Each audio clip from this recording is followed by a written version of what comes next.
Conor, how are you? Good, sir. How are you? It's good to see you again. Yes, sir. This is a treat. Here we are sitting on a boxing ring in front of your logo, my friend. I'm happy you brought that up, Yes. the logo. That's, I mean, every day I get into that ring and I stare at it and I'm like, it's some logo, isn't it? The big lion's head with the crown and McGregor Sports and Entertainment next to the UFC. It's been some journey. It's been an absolutely amazing journey. I'm very, very proud of myself and very proud of everyone that's been with me. I mean, the distance we've come in such a short space of time through such hard work, so I'm very happy. It's symbolic because a little over 2 years ago, prior to UFC 189, you first started talking about McGregor Sports and Entertainment, and that sounded crazy. Yeah, at 189 I actually said to you, I will be partners. Yes. Partners in association, yes. And then, how many times have I said I'm going to do something, then I go and do it? So right. It wouldn't be the first time. It certainly won't be the last. So it's a dream come true for me and an honor to be able to reach this level. Do you remember the first time that the thought of fighting Floyd Mayweather crossed your mind? It's been on my radar for a long, long time. As a young man coming up in the game, in the sport of MMA, I was listening to him in similar weight class, similar weight category, speaking ill of the sport, speaking ill of the discipline. And as a young kid, I'm looking at him in such a high level, saying these things about the sport that I'm dedicating my entire life to, and thinking, I'll see you for that one day. Obviously, it's kind of just built from there, and then eventually he was the one that leaked rumours about a fight and things like that. When I became the face of the Ultimate Fighting Championship and won the second world title, and then that was it. It's all systems go down. We made the fight, and it happened relatively quick, so I'm very happy with it. Are you surprised at how quickly it took? Because when we spoke in January, you predicted end of this year, December, January. Yeah. It's happening in August. Yeah, I mean, everyone involved came together, and it was great business. You know, myself, Paradigm Sports Management, my team, Audi Guitar, came together with the Ultimate Fighting Championship with Dana White. Lorenzo Fertitta was instrumental in it. WME, IMG guys, you know, we all just came together, and everyone just kind of understood what we could achieve here. And, you know, we have always done great business, and we just kept the train rolling. And then it was Dana was instrumental in going on to the other side with Showtime on that side, and he was an animal at this for this. You know what I mean? So like he always is. So everyone involved, and then their side was great as well. There was just there's so many good business people involved in it, and that's what happens when there's so many good business people involved in business. You get damn good business, efficient and quick, and it happened. And everyone involved is extremely happy. Is there a part of you that wishes you were doing it alone? No, there's not. I am actually very proud to be partners with the Ultimate Fighting Championship and to be partners with this, because we've done such great business together. I want to continue this, and we will continue this. So definitely not. How could I ever do it without them? You know, we are a team. This is my team. We are a team now. We are partners. So I'm very happy. I'm very proud. I'm very honoured to be aligned with them at this stage, at this level. I get the impression that Floyd, when he talks about you work for Dana and he made this happen, that he's trying to get under your skin. Yeah, of course, it's something he's trying to implement in his verbal warfare. But he is in the same situation with Al Heyman, and Al Heyman keeps himself parked away, so no one even knows what Al Heyman even looks like almost. So, but whatever, it is what it is. But we are partners, and he is partners with his people, and whatever. At 28 years of age, he was on the undercard of an Oscar De La Hoya show. So there's no comparison with his career and my career from an age standpoint. So he can say what he wants. As you look at the build-up, we're almost at the finish line. Are you happy with the buzz leading up to this fight? Are you happy with everything that's transpired? I'm extremely happy. I've done a hell of a job once again, right? Let's be real. It's been me, and it's been all me. And the fight on August 26th will be all me also. So, the little man. There's your son. I didn't even realize that he was watching. Yeah, he's watching Daddy at work. I want to bring him around and just kind of show him. He seems to come alive when, I don't know, when people are around or something. We were walking through the Wynn and we were doing some shopping. It was Dee's birthday. We went shopping, and the crowd started forming like they always do. And then when he saw the crowds, he just kind of, I don't know, it's just, he enjoys it. So I want to bring him around and so we can all look back on these moments. You know, these are historic moments, and I can't wait to share them with my son as he gets older. You have that new father glow when you talk about being in awe of him. it's something that every father experiences the first time that they bring their son or daughter into the world. But I recall not that long ago you talking about Jose Aldo and saying he has kids. Yeah. Those are distractions. I don't have distractions. What has it been like preparing for the biggest fight of your life as a father? Yeah, that's an interesting one because, you know, I didn't understand what way it would actually make me, but it certainly made me more focused. I am laser focused. Everything is more structured. I go and I train and I work as hard as I possibly can at that moment, and then I go home and I rest and I spend time with my family. And there's, you know, even my coach and the coaches that are with me and the team that are with me and the sparring partners, everyone has their own little area, and I have my area with my family, and then we come, we work hard, we go our separate ways, and then we come back. You know what I mean? And it's worked out perfectly. We've had a great camp this time. I've got to spend so much time with my son, and it's been not been draining whatsoever, because that was kind of a worry in my head. Maybe I will need to kind of just go away for a couple of weeks and just be alone, but it's been seamless, and everyone involved is to thank for that. My whole team has been so accommodating and so helpful, and then Dee and the baby, it's just been a great camp. That's all I can say. It has been phenomenal. To become a father before arguably the greatest sporting event of our lifetime is something like you can now tell your son that he was a part of this. Yes. Have you thought about that? Of course. His entry into the world? Of course. I look forward to the day when I can show him this. You know what I mean? Show him my career, the crazy things that I've done in my life, the crazy journey I've been on, and then mostly show him what hard work can achieve, and show him that if you work hard, you can achieve great things. You know, because he's come into a life of financial freedom, right? I mean, his financial freedom is secure, so I don't want him to come in a privilege, to be, you know, have a privileged mindset. So I want to implement what it took to get this life, and really instill hard work and focus and dedication into his mindset, so he goes and achieves his own greatness. So that's something that is in my thoughts always. Correct me if I'm wrong. You have a boat, and it's entitled 188. Yeah. No, I got the boat. The 188 was what I used to collect on the social welfare, so I called it the 188. That's a brilliant name, and it reminds me of what you're talking about here, because you don't want to forget that. No, never. You never forget where you come from, ever. Always pay homage to it. Right. Always pay homage to it. So never stare, because then you end up there, or you end up back there. But just pay respect and be grateful for where you came from, always. So the boat is called the 188. I got it. It was hot out one day in Ireland. We don't have good weather in Ireland. So I bought 2 brand new jet skis and a boat and a car, or like a pickup truck to take the jet skis to the place, all in the one day. And then the next day it was pissing rain, and and that was it. The boat was over. But I'd kind of had me fun with it. I had me fun with it. I believe your dad takes and then it my first, father. yes. That was one of the main reasons, to be honest, because he loves boats. So it was really a gift for him. But I just wanted my own little fun with it, just for a day or two, and then pass it on to him. So he's been living on it right now at the moment. The amazing. And then maybe after this fight, my friend is getting married in Ibiza. I'm chartering a 100-foot yacht. We're going to charter a 100-foot yacht and go to Ibiza and celebrate and have fun. And so that's next for me. So he can have the 188, and then I'll have the 100-foot. The amazing thing about the 188 is you were collecting that check less than 5 years ago. Yeah. Usually when you talk to someone about that who's in your position, it was 10 years ago, 15 years ago.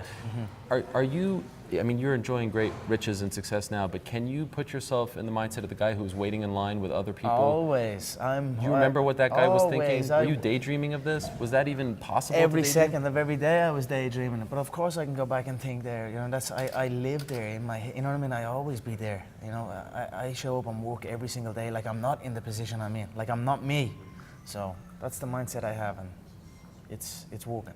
Do you believe that that's why you have the fan base that you have? Because you were able to come out, I believe, in a time of sort of recession in Ireland, and you gave the people of Ireland hope and let them know that you can break through, you can be successful, you can achieve the wildest dreams. Do you believe that's why they have that connection to you?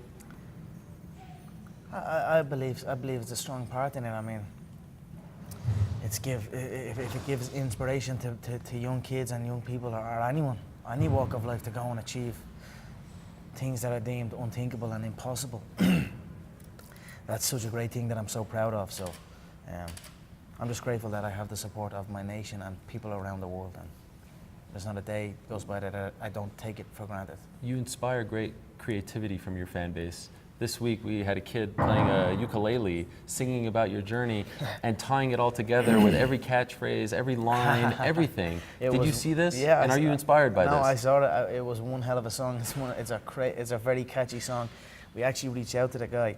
Wow. I had my people reach out to the guy, and we are booking him a flight, him plus one. I'm going to bring him over to the fight and get him tickets and put him up in a hotel and then I'll meet him maybe after the fight. But wow, it's one hell of a song. So is he going to play for you? We'll probably have him play. I don't know about playing me out, but he will be. I'm going to bring him in, you know, just as a thank you for the support. And I mean, what a song! It's the journey in music form. So myself and my team, we've enjoyed it very much, and we're going to fly the guy out, him and whoever, him and a friend. Speaking of creativity, I have to ask you about the C.J. Watson jersey, because I feel like this sort of encompasses the way you are as a student as you prepare for fights. I'm a big basketball fan. I'm a big boxing fan. I didn't even know about the C.J. Watson. I can tell you a lot about C.J. Watson. I didn't know about his connection to Floyd. How you found out about this and went to the lengths to get his jersey, which you can't just go in a store. Why did you do this? You know, psychological warfare, I am a master at it. So I know things about people that they don't even know about themselves. So that's it. We are just involved in a crazy game. So that's it. He's tried to come out and play certain things with me, and I will play certain things back with him. That's just the nature of the business. Do you believe it has gotten under your skin, you walking around with that jersey? What do you think?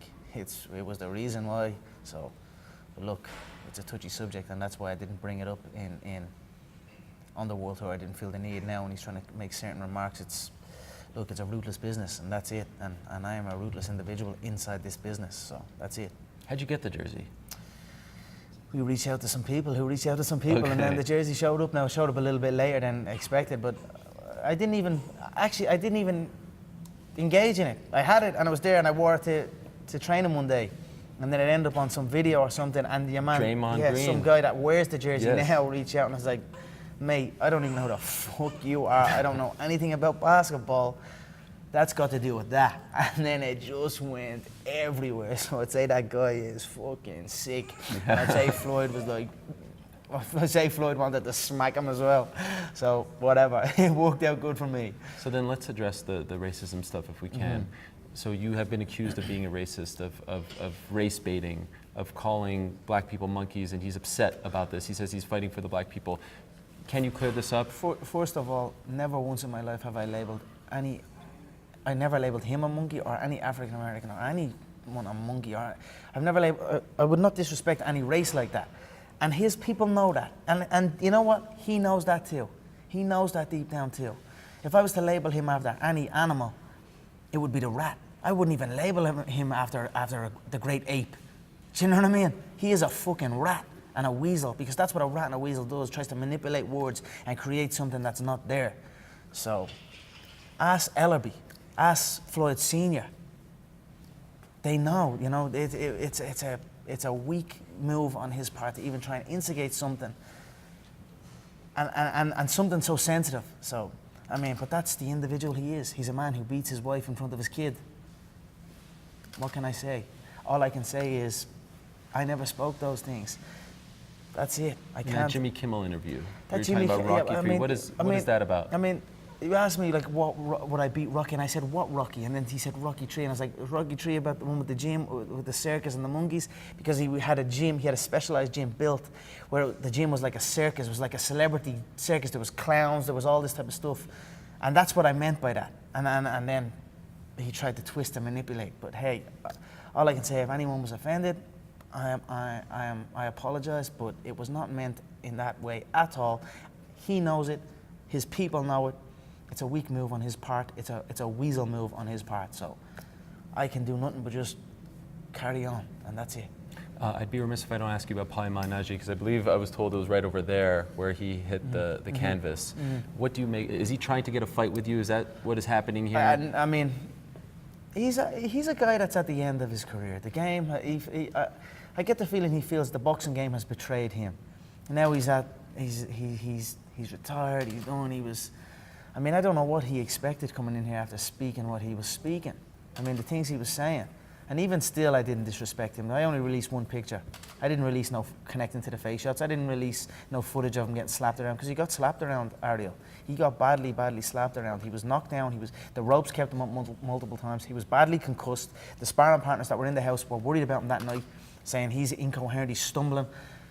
It didn't go good for him, so it is what it is. He was brought in, he knew exactly what he was being brought in for, a fight.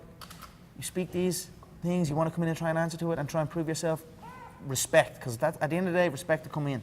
Respect coming in and trying to answer to yourself. He did try his best, but he got his ass whooped, Ariel, and that's it. And he got his ego dented, and then off he went out the door. An exit presented itself for him, and he took it 100 miles an hour because he needed to get out of there. He couldn't continue.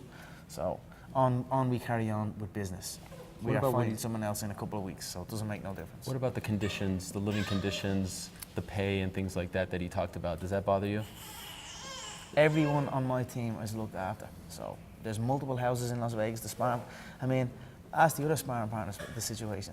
Ask them. Don't ask the disgruntled guy who got his ego hurt. And don't. It is what it is. I don't really pay attention to it. Everyone's looked after. The camp's been amazing. True fighters have stayed present. True warriors that can take a smack and give a smack have stayed present. People who are worried about their image and that have gone sprinting, and that's it. So I believe we have is this the footage right over here? This is you. Dana White just put this on Instagram. This is you and Malignaggi. Is that it? Mm-hmm. That's the moment. Yeah. Boom. Like, what was that? You think I pushed him there? Does that look like a push? That did not look like a push. I mean, he was knocked down. And that's actually doing him a favour, because the shots before that, where he was rattled and stumbled into the ropes. Do you know what I mean? So him going on about all of this, in my mind, it was concussion talk. You know, when you're in there and your head rattles, you don't actually understand what's happened. You think a certain picture, or you think a certain situation happened, and it didn't. So, I don't know. He got his ass whooped, the poor boy, and that's it. Are you doing better than you thought you would in training? I'm doing as good as I thought I would. I know the fighter I am. I know what I'm capable of. Glowing about how your coaches. Yeah, we're working hard. We have a great team. We have a great team that is all in sync, and we are working very hard. Everyone involved is fully committed, and we are getting great results. Do you believe that they will mark it down to 8-ounce gloves? I believe so. You do? Why? Why would he do this? Why would he agree to this? It's backfired on him, I believe. I mean, originally, these are all the stipulations that were put before me. The gloves must be 10 ounce. They can't be Mexican. They can't be horsehair. And I'm like, okay, I already agreed to it, but I put it in front of the public mindset, and in front of the public, and then it must have dented his ego. Do you know what I mean? So that's it. He tried to go, let's do the 8 ounces, now we're going to do the 8 ounces, great. I usually fight in 4, so I actually don't give a fuck. I didn't give a fuck originally because I accepted the stipulations, no Mexican, no horsehair, 10 ounce, all that. So great, 8 ounce, great. He'll be asleep inside 2. Inside 2 now? Inside 2, 8 ounce, inside 2. 10 ounce 4? I believe so. I mean, look, I'm just trying to be humble, not even giving, he's going to be down in the first. He's going to be down in the first, and the only reason he won't be done in the first is because, or he may be done in the first, but the only reason that he may survive the first is because he has 10 seconds, and there's no pounce. I can't pounce like I could in a mixed martial arts bout or a true bout. So, when you hear boxing aficionados like Max Kellerman say you're not going to land a punch, how do you react to that? The people, like today we posted videos of you hitting the bag, and it's all people saying, look how slow he is, he doesn't know what he's doing, look at this movement stuff. Do you enjoy that? Is that better for you? It happens to all greats. Training methods, everything is criticized. And I mean, originally Floyd, way back, his method of hitting the pads and hitting the bag was ridiculed during the Hatton build-up. When I first kind of started seeing about Floyd, they ridiculed his methods. And then all of a sudden everyone starts trying to follow his methods. You know what I mean? When the success, it's been the same with me when I start incorporating movement training, I start incorporating certain attacks and certain approaches in the mixed martial arts game. Ridiculed, it's a joke, a joker. How many times have I been called a joker? And then everyone starts following and trying to study. It's no different here. The boxing game are like, oh, he doesn't move this way, what's he doing, this, that, and the other. They just don't understand, and when they don't understand, they just try and discard it. But thankfully, August 26th, there can be no running from it. So it will, the same thing that will happen that always happens. They will try and push it away. It will be put in front of them. Floyd will be slept, and then they will begin the studying process, and then the implementing process, and then I'm on to the next. Which is what? I'm on to my next wave of preparation. So they're here, and I'm here again, and then I'm here, and then I'm here. Do you understand what I'm saying? Yeah. So that's it. That's life. Can you guarantee the next one is MMA? December 30th. Yeah, that's what we're told? I believe so. December 30th. I believe so. We'll see. Who knows? But I believe so. Okay. Who will be sponsoring you for this fight? My sponsors, I have. We're keeping most of them confidential. We talked about Monster and Betsy. So Yeah, Monster. I've re-signed. You don't want to announce yet? Yeah, I've re-signed with Monster Energy. It's great to be back partnered with them. And then BetSafe has been a new one that has come on board. And then that's it. We are currently working. But we are in no rush. I'm in no hurry to, I know my worth, and that's it. On my show, episode 300, you said you would make 100 million very soon, right? By the time this is all said and done, sponsorship, ticket sales, gate, how much do you think you will walk away with? I will clear the 100 million mark. Easy. 100%. Is it possible too? No. If it clears Pacquiao numbers, which it will, which in my mind it already has, it will be 100 million. Factor the gate, factor the merchandise sales, factor all the pies that I have my hand in. I will clear the 100 million mark. Okay, two last things. You are a historian. You were talking about Ali Inoki, like you just watched it. Have you allowed yourself, I feel like, especially if you pull off the impossible, right, the upset, if you will, people will be talking about this journey with great reverence, this particular fight camp. Have you studied, the build-up to Ali Frazier and Ali Inoki and some of the greatest? I've certainly watched Ali's build-ups and all his documentaries and movies and the books about him I've read. And what do you think they'll say about you in 50 years?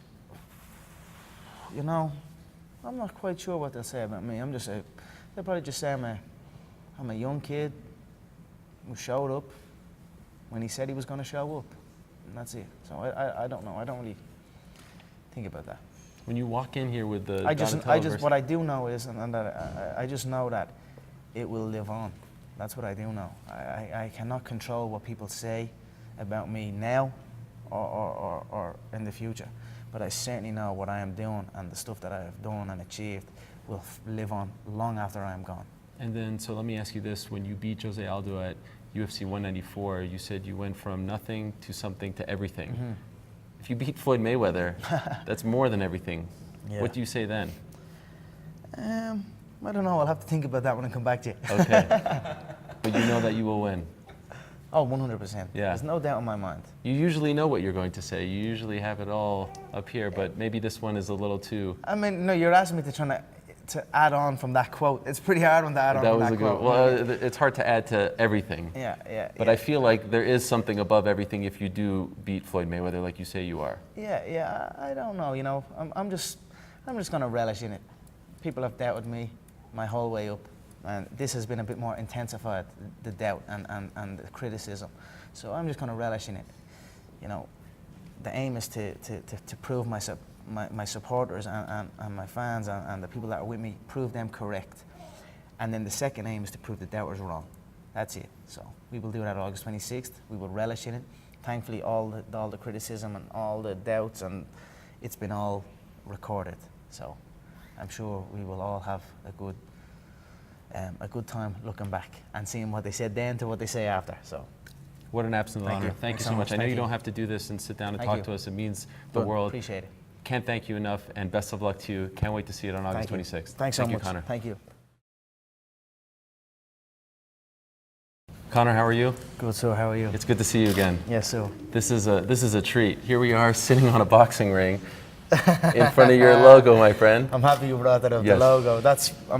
Every day I get into that ring and I stare at it and I'm like, it's some logo, isn't it? The big lion's head with the crown and McGregor Sports and Entertainment next to the UFC. It's been some journey. It's been an absolutely amazing journey. I'm very, very proud of myself and very proud of everyone that's been with me. The distance we've come in such a short space of time. It's been on my radar for a long, long time. as a young man coming up in the game, in the sport of MMA, I was listening to him in similar weight class, similar weight category, speaking ill of the sport, speaking ill of the discipline. And as a young kid, I'm looking at him in such a high level, saying these things about the sport that I'm dedicating my entire life to, and thinking, I'll see you for that one day. Obviously, it's kind of just built from there, and then eventually he was the one that leaked rumours about a fight and things like that. I understood what we could achieve here, and you know, we have always done great business, and we just kept the train rolling. And then it was Dana was instrumental in going on to the other side with Showtime on that side, and he was an animal at this for this, you know what I mean? So like he always is. So everyone involved, and then their side was great as well. There was just there's so many good business people involved in it, and that's what happens when there's so many good business people involved in business. You get damn good business, efficient and quick, and it happened. And everyone involved is extremely such hard work, so I'm very happy. It's symbolic because a little over 2 years ago, prior to UFC 189, you first started talking about McGregor Sports and Entertainment, and that sounded crazy. Yeah, at 189 I actually said to you, I will be partners. Yes. Partners in association, yes. And then how many times have I said I'm going to do something, then I go and do it? So right. It wouldn't be the first time. It certainly won't be the last. So it's a dream come true for me, and an honour to be able to reach this level. Do you remember the first time that the thought of fighting Floyd Mayweather crossed your mind? When I became the face of the Ultimate Fighting Championship and won the second world title, and then that was it. It's all systems go then. We made the fight, and it happened relatively quick. So I'm very happy with it. Are you surprised at how quickly it took? Because when we spoke in January, you predicted end of this year, December, January. Yeah. It's happening in August. Yeah, I mean, everyone involved came together, and it was great business. You know, myself, Paradigm Sports Management, my team, Audi Guitar, came together with the Ultimate Fighting Championship with Dana White. Lorenzo Fertitta was instrumental in it. WME, IMG guys, you know, we all just came together, and everyone just kind of